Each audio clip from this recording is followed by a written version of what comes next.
Class 11 आपका chemistry का सबसे पहला चैप्टर है some basic concepts of chemistry. ठीक है, केमिस्ट्री का सबसे पहले चैप्टर का नाम है some basic concepts of chemistry.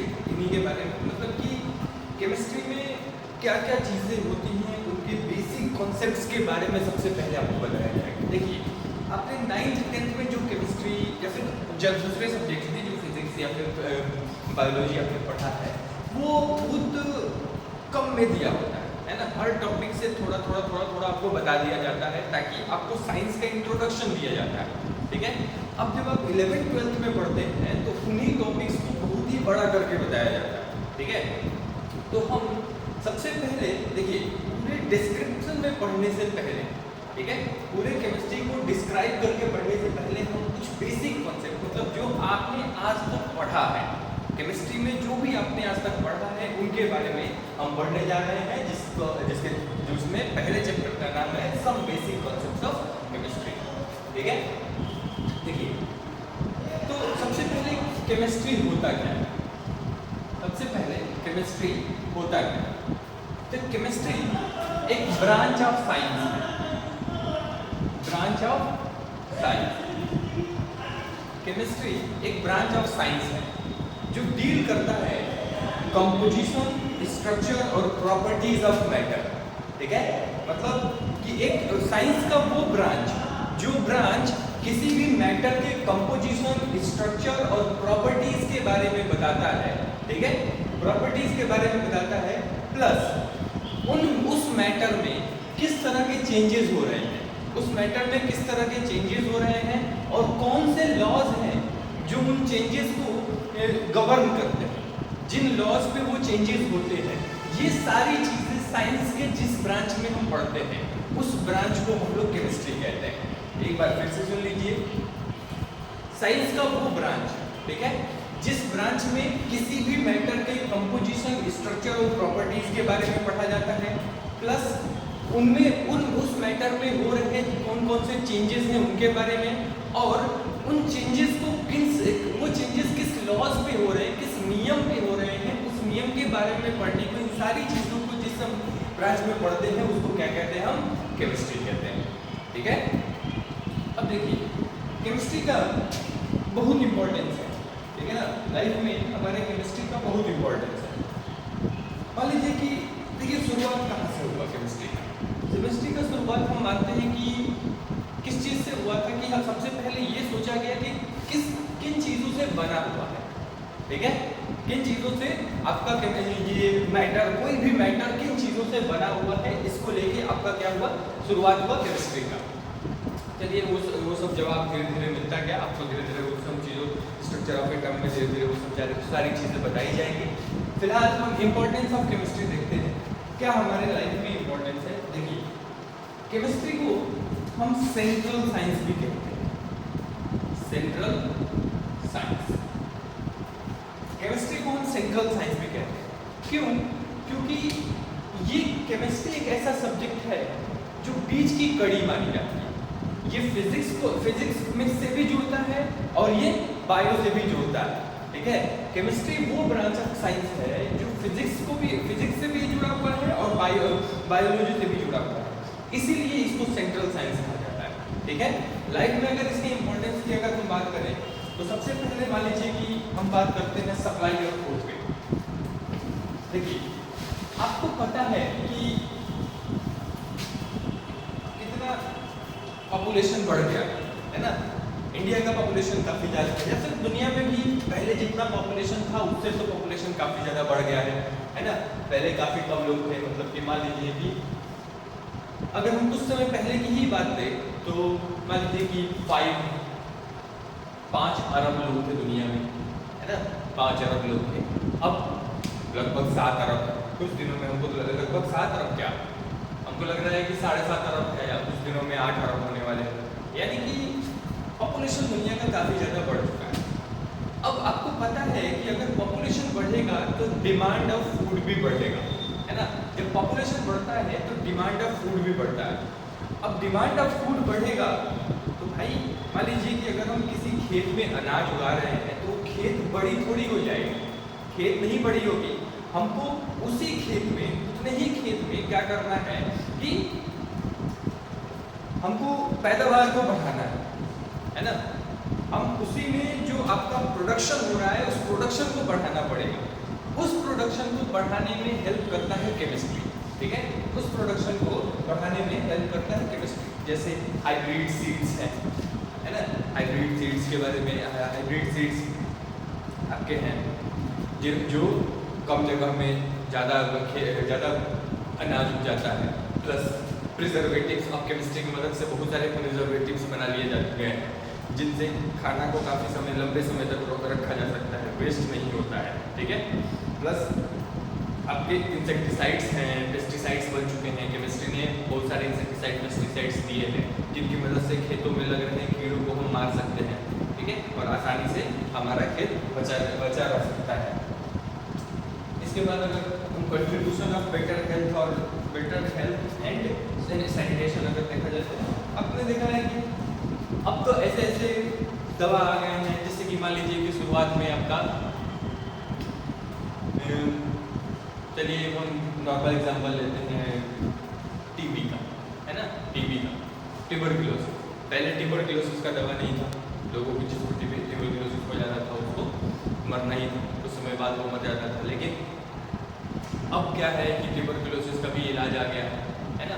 मतलब केमिस्ट्री की मदद से हमने कुछ ऐसी दवाइयाँ बना ली है जिससे ट्यूबरक्लोसिस का इलाज हो सकता है। ऐसे ही बहुत सारी बीमारियाँ हैं, है ना, ऐसे ही बहुत सारी बीमारियाँ हैं जिनका इलाज आ गया है। पहले लोगों को जब इतना ज़्यादा डेवलप्ड केमिस्ट्री नहीं था तो उस समय लोगों को छोटी मोटी बीमारी हो जाती थी, काफ़ी परेशानी झेलना पड़ता था, और थोड़ी सी ज़्यादा अगर वो बीमारी बढ़ जाती थी तो इवन मौत भी हो जाती थी। लेकिन अब तो काफ़ी हद तक केमिस्ट्री ने डेवलप कर लिया है और ऐसे ऐसी दवाइयाँ बन चुकी हैं कि नॉर्मल बीमारी हो गई तो कोई बात ही नहीं है, एक बार एक अगर खुराक दवा खा लेते हैं तो आप सही हो जाते हैं, है ना। और बाकी तो ये सब सारी चीज़ें किसकी, है ना, किसकी दी हुई है, केमिस्ट्री ने वो सारी चीज़ें बना के दी हुई हैं। तो इसी वजह से हेल्थ के फील्ड में भी केमिस्ट्री का इम्पोर्टेंस काफ़ी ज़्यादा है। इसके बाद आपका इसमें है न्यूक्लियर एटॉमिक एनर्जी। आपको दिखता है कि न्यूक्लियर एटॉमिक मतलब ये कि अगर फॉसिल फ्यूल्स या फिर ये सब खत्म हो जाते हैं, कोल खत्म हो जाता है, तो हमारा अल्टरनेटिव सोर्स ऑफ एनर्जी क्या है, कहाँ से कौन, मतलब कि कैसे हमको एनर्जी मिलेगा। आप देख ही रहे हैं भाई कि हम इलेक्ट्रिसिटी पे कितने डिपेंडेंट हो गए, है ना।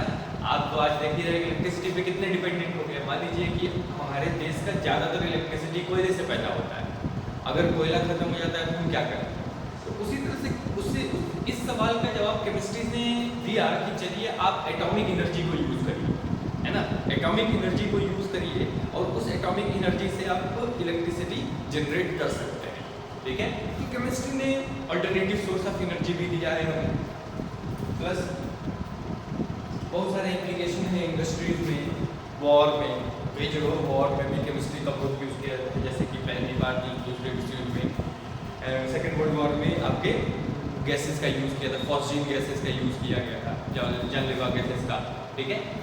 तो ये केमिस्ट्री को वॉर में भी यूज़ किया जाता है, इंडस्ट्री में भी कई जगहों पे यूज़ किया जाता है। मतलब बहुत सारी चीज़ें हैं, बहुत जगहों पे इम्पोर्टेंस है।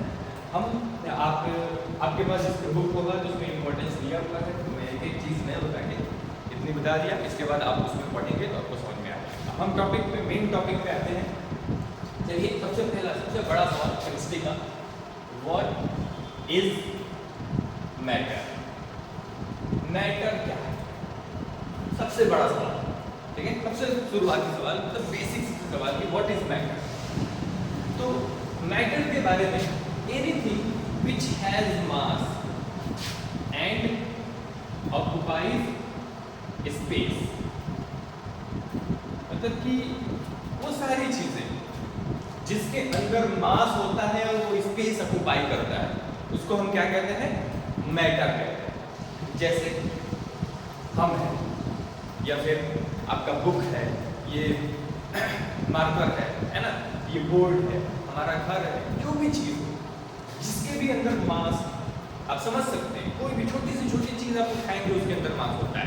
यानी कि आपको, आपकी आंखों से दिख रही छोटी से छोटी चीज़ क्या है, मैटर है, क्योंकि उसके अंदर मास है और उसने स्पेस ऑक्युपाई किया है, ठीक है, उसके अंदर मास है और उसने स्पेस ऑक्युपाई किया है, तो वो क्या है, याद रखिएगा कि मैटर क्या होता है, anything which has mass and occupies space is called matter. एकदम नॉर्मल डेफिनेशन है, यही आप याद रखेंगे।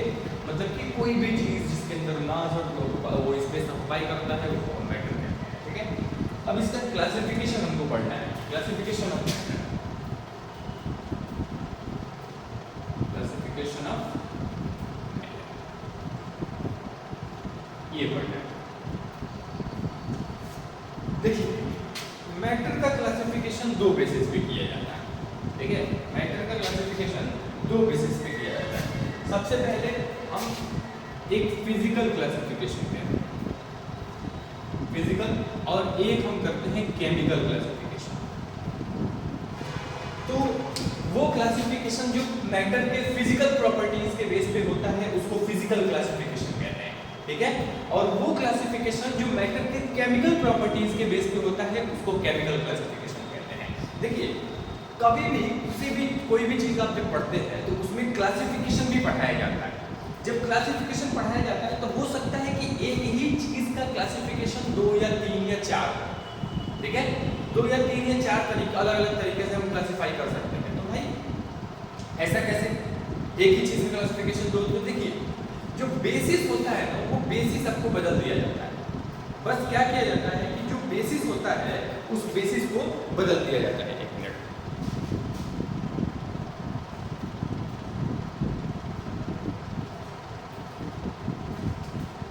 देखिए जो आपका क्लासिफिकेशन का बेसिस होता है, जैसे हम इसी में बात करें तो इसमें दो चीजें हैं। आपका क्लासिफिकेशन ऑफ मैटर पढ़ना है आप, तो इस मैटर का क्लासिफिकेशन हो सकता है दो बेसिस पे, एक फिजिकल प्रॉपर्टीज के बेस पे, एक केमिकल प्रॉपर्टीज के बेस पे। इन दो बेसिस पे हम मैटर का क्लासिफिकेशन कर सकते हैं, ठीक है। अब देखिए तो हम जब फिजिकल प्रॉपर्टीज के बेस पे क्लासिफिकेशन करते हैं तो देखिए फिजिकल प्रॉपर्टीज क्या होता है। फिजिकल प्रॉपर्टीज में हम स्टेट ऑफ मैटर पढ़ते हैं, ठीक है, स्टेट ऑफ मैटर पढ़ते हैं, मेल्टिंग पॉइंट, बॉइलिंग पॉइंट पढ़ते हैं। इन सारी चीजों के बेसिस पे अगर हम क्लासिफाई करते हैं मैटर को तो मैटर 3 पार्ट्स में जाता है, वो है सॉलिड, लिक्विड और गैस। ये 3 स्टेट में 3 प्रॉपर्टी है, मतलब कि फिजिकल क्लासिफिकेशन के बेस पे मैटर 3 टाइप का होता है। सॉलिड मैटर होता है, लिक्विड मैटर होता है और गैसियस मैटर होता है, यानी कि सॉलिड, लिक्विड और गैस। याद रखिएगा कि जब भी हम मैटर को क्लासिफाई करते हैं on the basis of physical properties तो वो 3 टाइप का होता है, सॉलिड, लिक्विड एंड गैस। अब देखिए सॉलिड जो है, सॉलिड की अगर हम बात करें तो इसका डेफिनेट शेप होता है और डेफिनेट वॉल्यूम होता है, ठीक है ना। तो सॉलिड का डेफिनेट शेप, डेफिनेट वॉल्यूम होता है। इसके मॉलिक्यूल्स के या इसके पार्टिकल्स के बीच में बहुत ज़्यादा फोर्स ऑफ अट्रैक्शन होता है। सबसे ज़्यादा इन तीनों में सबसे ज़्यादा फोर्स ऑफ अट्रैक्शन होता है। उसके बाद अगर हम लिक्विड की बात करें तो लिक्विड आपका क्या होता है, आपने ये सारी चीज़ें पढ़ी हुई है, बचपन से आप पढ़ते आ रहे हैं। देखिए लिक्विड की अगर हम बात करें तो लिक्विड आपका फिक्स, इसका जो शेप होता है वो फिक्स नहीं होता है, लेकिन इसका वॉल्यूम फिक्स होता है। इसके पार्टिकल्स के बीच में जो फोर्स ऑफ अट्रैक्शन होता है वो सॉलिड से कम होता है, ठीक है। वैसे ही हम गैस में बात करें तो गैस के पार्टिकल्स के बीच में फोर्स ऑफ अट्रैक्शन ना के बराबर होता है, यानी कि इन दोनों से भी कम होता है, इन दोनों से मतलब ये सबसे कम होता है, ठीक है। इसके बाद आपके गैस का ना शेप फिक्स होता है ना वॉल्यूम फिक्स होता है, मतलब कि इसको जिस बर्तन में रख देंगे उस बर्तन के वॉल्यूम को एक्वायर कर लेगा, ठीक है, उस बर्तन के वॉल्यूम को एक्वायर कर लेगा। गैसेस की बात करते हैं। इसके बाद अगर हम केमिकल क्लासिफिकेशन की अगर हम बात करें, हाँ एक और चीज, ये सॉलिड, लिक्विड और गैस ये तीनों इंटरचेंजेबल है, ठीक है, ये तीनों इंटरचेंजेबल है। आपको पता है कि ये इंटरचेंजेबल है कैसे, कि सॉलिड को अगर हम गर्म कर देंगे तो वो लिक्विड हो जाएगा, लिक्विड को गर्म कर देंगे तो वो गैस बन जाएगा, गैस को अगर हम ठंडा कर देंगे तो वो लिक्विड में बदल जाएगा, लिक्विड को और ठंडा कर देंगे तो वो सॉलिड में बदल जाएगा। मतलब कि हम सॉलिड से लिक्विड, लिक्विड से गैस, गैस से लिक्विड, लिक्विड से सॉलिड का फॉर्मेशन बना सकते हैं, ठीक है ना। यानी कि ये तीनों के तीनों आपस में इंटरचेंजेबल होते हैं। इसके बाद हाँ केमिकल क्लासिफिकेशन करते हैं। केमिकल क्लासिफिकेशन बेस पे पूरे मैटर को दो पार्ट्स में बांटा गया, एक हेटेरोजीनियस और एक होमोजेनियस। देख लीजिए एक मिनट देखते हैं दिख रहा है कि नहीं। हाँ, दिख रहा है। देखिए केमिकल क्लासिफिकेशन के बेस पे आपका ये होता है कि हेटेरोजीनियस और होमोजेनियस, ये इन दो टाइप में पूरे मैटर को क्लासिफाई किया गया, मतलब हेटेरोजीनियस मैटर और होमोजेनियस मैटर। ठीक है, चलिए देखते हैं हम हेटेरोजीनियस और होमोजेनियस को देखते हैं।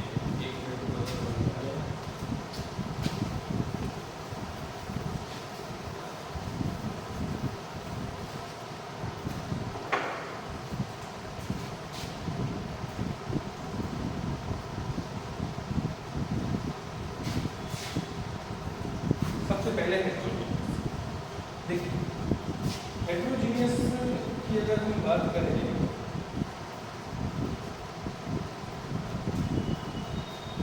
तो एक मटेरियल, एक ऐसा मटेरियल जिसमें जो कंपोजिशन होता है वो यूनिफॉर्म नहीं होता है। ठीक है, जो यूनिफॉर्म कंपोजिशन का नहीं होता है, मतलब कि उसकी जब हम बनावट देखेंगे, कोई भी अगर हेटेरोजीनियस सब्सटेंस है उसकी बनावट देखेंगे तो उसकी बनावट में अलग अलग, अगर उसमें उसी में मान लीजिए ये एक हेटेरोजीनियस सब्सटेंस है, इसकी अगर हम बनावट देखना शुरू करते हैं तो इस पार्ट पे अगर देखेंगे तो बनावट किसी अलग तरीके का होगा। अगर हम अगले पार्ट में देखेंगे तो बनावट, फिर यहाँ पर भी जो कंपोजिशन है वो कंपोजिशन बदल जाता है, फिर इधर देखते हैं तो इधर कंपोजिशन बदल जाता है, फिर आगे बढ़ते हैं तो इधर कंपोजिशन बदल जाता है। मतलब कि जो कंपोजिशन होता है वो यूनिफॉर्म नहीं होता है। जैसे एग्जांपल के तौर पर अगर हम लें तो एक मिक्सचर की बात करिए आप, तो मान लीजिए कि सैंड और वाटर के मिक्सचर की बात करिए, है ना, वाटर में सैंड को मिला देंगे, आप देखेंगे कि किसी किसी पार्ट में सैंड का अमाउंट ज़्यादा होता है और किसी किसी पार्ट में सैंड का अमाउंट कम होता है। मतलब कि जिस पार्ट में सैंड का अमाउंट ज़्यादा है वहाँ पे थोड़ा वाटर कम होगा, और जिस पार्ट में सैंड का अमाउंट कम है उस पार्ट में वाटर अधिक होगा। यानी कि कंपोजिशन एक बराबर नहीं है ना, कंपोजिशन बदल रहा है। हम दूसरे यहाँ पर देख रहे हैं तो कुछ और कंपोजिशन है, यानी अधिक, मान लीजिए कि आपका मिट्टी हो गया है, सैंड हो गया है, यहाँ पे हम देख रहे हैं तो कम सैंड हो गया है, यानी कि कंपोजिशन यूनिफॉर्म ना हो। यानी कि कोई भी ऐसा मैटर, पूरे केमिस्ट्री, पूरे मैटर्स में कोई भी ऐसा मैटर जिसमें जो कंपोजिशन होता है वो कंपोजिशन अगर यूनिफॉर्म नहीं होता है ना तो उसको हम कहते हैं हेटेरोजीनियस मैटर। ठीक है, हेटेरोजीनियस मैटर कहते हैं। दूसरा आता है होमोजीनियस मैटर। होमोजीनियस की अगर हम बात करें तो होमोजीनियस उन मैटर्स को कहते हैं जिनका कंपोजिशन यूनिफॉर्म हो। मतलब बनावट अगर हम देखेंगे तो एक जगह जो बनावट है हर जगह वैसा ही बनावट दिखेगी। अगर मान लीजिए कि यही होमोजीनियस होता, अगर ये मैटर आपका होमोजीनियस होता तो इस मैटर में आप यहाँ बनावट देखिए, यहाँ पर देखिए, यहाँ पर देखिए, इधर देखिए, यहाँ देखिए, कोई फर्क नहीं पड़ता है। हर जगह जो कंपोजिशन होगा वो एक जैसा होगा, कहीं भी कंपोजिशन बदलेगा नहीं। यही है होमोजीनियस मैटर। यानी कि जब अगर किसी सबस्टेंस का कंपोजिशन अगर अलग अलग जगहों पे उसी सबस्टेंस में अलग अलग होता है तो उसको हम हेटेरोजीनियस कहते हैं। ठीक है, हेटेरोजीनियस मैटर कहते हैं। और किसी में अगर पूरे हर जगह कंपोजिशन बराबर होता है, मतलब यूनिफॉर्म कंपोजिशन होता है, एक जैसा कंपोजिशन होता है, तो उसको होमोजीनियस मैटर कहा जाता है। ठीक है, चलिए हम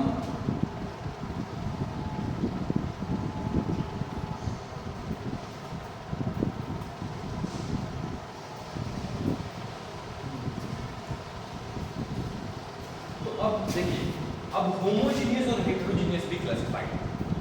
ठीक है, होमोजीनियस भी और हेटेरोजीनियस भी, इनका भी क्लासिफिकेशन होता है। तो सबसे पहले हम होमोजीनियस सब्सटेंसेस को पढ़ते हैं।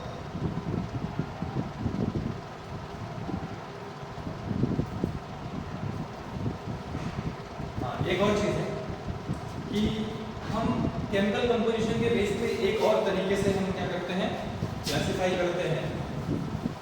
इसमें देखिए, एक तो ये हम कह सकते हैं कि हेट्रोजीनियस और होमोजीनियस मैटर होता है। एक चीज़ और हम कह सकते हैं कि आपका केमिकल कंपोजिशन के बेस पे क्या कुछ मिटा देते हैं और आगे बढ़ते हैं, जगह स्पेस मिल जाएगा। देखिए, हम ये भी कह सकते हैं कि प्योर सबस्टांस और मिक्सचर। देखिए, हम केमिकल क्लासिफिकेशन के बेस मतलब केमिकल प्रॉपर्टीज के बेस पे जो क्लासिफिकेशन करते हैं, उस क्लासिफिकेशन में हम होमोजीनियस मैटर और हेट्रोजीनियस मैटर भी कह सकते हैं। प्लस एक और क्लासिफिकेशन होता है केमिकल क्लासिफिकेशन के बेस पे प्योर सबस्टांसेस और मिक्सचर। ठीक है, इसी के बारे में आपको ज़्यादा पढ़ना है। वो होमोजीनियस और हेट्रोजीनियस मैटर, देखिए आपको समझ के रखना होगा कि होमोजीनियस और हेट्रोजीनियस मैटर क्या होता है। अगर होमोजीनियस सिस्टम कह देता है, मान लीजिए कि किसी भी कॉन्टेक्स्ट में आपको होमोजीनियस सिस्टम या होमोजीनियस मैटर कह देता है, तो आपको याद रखना पड़ेगा कि होमोजीनियस का मतलब होता है कि यूनिफॉर्म कंपोजिशन और प्रॉपर्टीज एक जैसा। आपको पता ही है कि जब कंपोजिशन यूनिफॉर्म होगा तो प्रॉपर्टीज एक जैसा होगा। उसी तरह से अगर हेट्रोजीनियस सिस्टम कह देता है तो आप समझ जाइएगा कि यूनिफॉर्म कंपोजिशन नहीं है, यानी कि प्रॉपर्टीज अलग अलग जगहों पे अलग अलग हो सकती है। ठीक है, इसके बाद आपको पढ़ना है प्योर सबस्टांस और मिक्सचर के बारे में। देखिए, प्योर सबस्टांस और मिक्सचर के बारे में, ठीक है ना। चलिए, इसमें हम कुछ चीज़ें बता देते हैं, फिर आगे की चीज़ें अगले वीडियो में। प्योर सबस्टांस और मिक्सचर। प्योर सबस्टांस की अगर हम बात करें तो वो सबस्टांसेस जो एक ही तरह के पार्टिकल से बने होते हैं। देखिए, प्योर सबस्टांस हम इसको क्यों कह रहे हैं? प्योर सबस्टांस इसलिए कह रहे हैं क्योंकि ये एक ही तरह के पार्टिकल से बने होते हैं। जितने भी होते हैं प्योर सबस्टांसेस, वो सब के सब एक तरह के पार्टिकल से बने होते हैं। ठीक है, मतलब वो सबस्टांसेस जो सिर्फ एक तरह के पार्टिकल से बने होते हैं उनको हम कहते हैं प्योर सबस्टांसेस। ठीक है, और मिक्सचर जो दो या दो से अधिक अलग अलग तरीके के पार्टिकल से बने होते हैं उनको हम क्या कहते हैं? मिक्सचर। ठीक है, यानी कि केमिकल क्लासिफिकेशन की अगर हम बात करते हैं, केमिकल क्लासिफिकेशन, तो दो पार्ट्स में हमने क्लासिफाई किया, किसमें?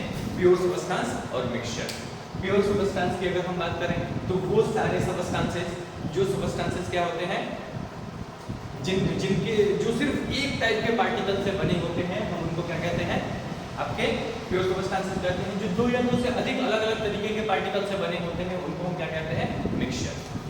प्योर सबस्टांस की अगर हम बात करें तो जो प्योर सबस्टांस, देखिए मैं क्यों कह रहा हूँ कि एक तरह के पार्टिकल से बने होते हैं, आप एक तरह के एटम्स नहीं कह सकते, आपको एक तरह के पार्टिकल्स ही कहना पड़ेगा, क्योंकि प्योर सबस्टांस में दो चीजें आती हैं, एक आता है कंपाउंड और एक आता है एलिमेंट।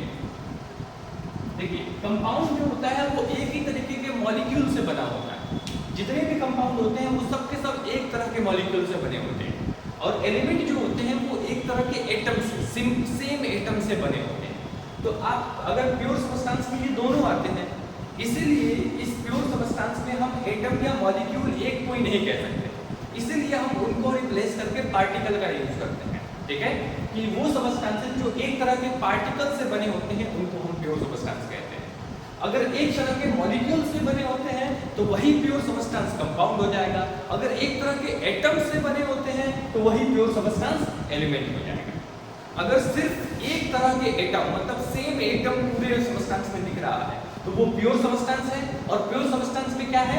एलिमेंट है। अगर सेम तरह का मॉलिक्यूल दिख रहा है, एटम नहीं मॉलिक्यूल दिख रहा है, एक ही तरह का मॉलिक्यूल पूरे के पूरे मैटर पूरे सबस्टांस में आपको दिख रहा है, तो वो प्योर सबस्टांस है, और प्योर सबस्टांस में क्या है? वो कंपाउंड है।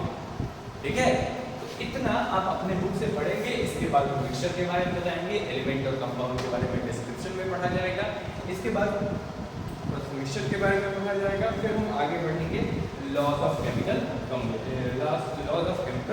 कॉम्बिनेशन में। ठीक है, तो इतना आप पढ़ लीजिएगा।